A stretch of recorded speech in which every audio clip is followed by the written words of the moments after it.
चांदवड सोमवार बाजारच्या गर्दीचा फायदा घेऊन गणूर चौफुलीवर 3 अनोळखी तरुणांनी वृद्धाला दुचाकीवर बसवून अंगठी व रोकड असा 39,000चा माल पळविला।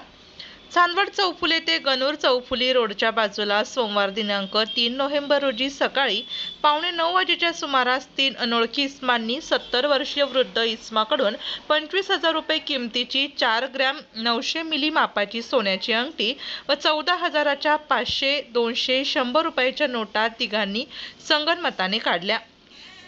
याबाबत सुरेश रघुनाथ वाघ वय 70 राहणार नाशिक यांनी चांदवड पोलीस स्टेशनला दिलेल्या फिर्यादीत म्हटले आहे की दिनांक 3 नोव्हेंबर रोजी सकाळी 8:45 वाजेच्या सुमारास 3 अनोळखी इसम त्यातील एकाने अंगात ऑरेंज रंगाचा टी शर्ट व काळ्या रंगाची पॅन्ट घातलेला तसेच डोक्यात काळ्या रंगाचा हेल्मेट घातलेला दुचाकी चालक वय अंदाजे 27 ते 28 वर्ष, दुसऱ्या इसमाने अंगात ग्रे रंगाचा टी शर्ट काळ्या रंगाची पॅन्ट घातलेला व तिसऱ्या इसमाने अंगात काळ्या रंगाचा शर्ट व ब्राऊन रंगाची पॅन्ट घातलेल्या दोघांचे वय अंदाजे 25 ते 30 वर्ष या तिघांनी वृद्ध व्यक्ती सुरेश वाघ यांना दुचाकीवर बसवून पुढे पोलीस असून चेकिंग चालू आहे त्यांचा विश्वास संपादन करून डाव्या हाताच्या अंगठ्याजवळील अंगठी व बॅगमध्ये ठेवलेले रोख रुपये असा एकूण 39,000चा ऐवज काढून फसवणूक केल्याप्रकरणी सुरेश रघुनाथ वाघ यांनी चांदवड पोलीस स्टेशनला गुन्हा दाखल केला आहे।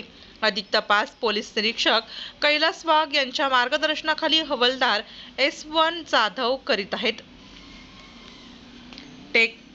त्यांच्या मार्गदर्शनाखाली हवालदार SN जाधव करीत आहेत।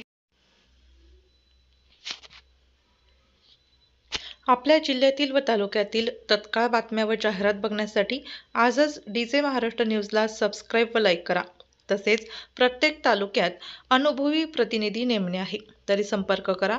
मुख्य संपादक देविदास जाधव, संपर्क 9822 49 99 40 89 83 1504 60।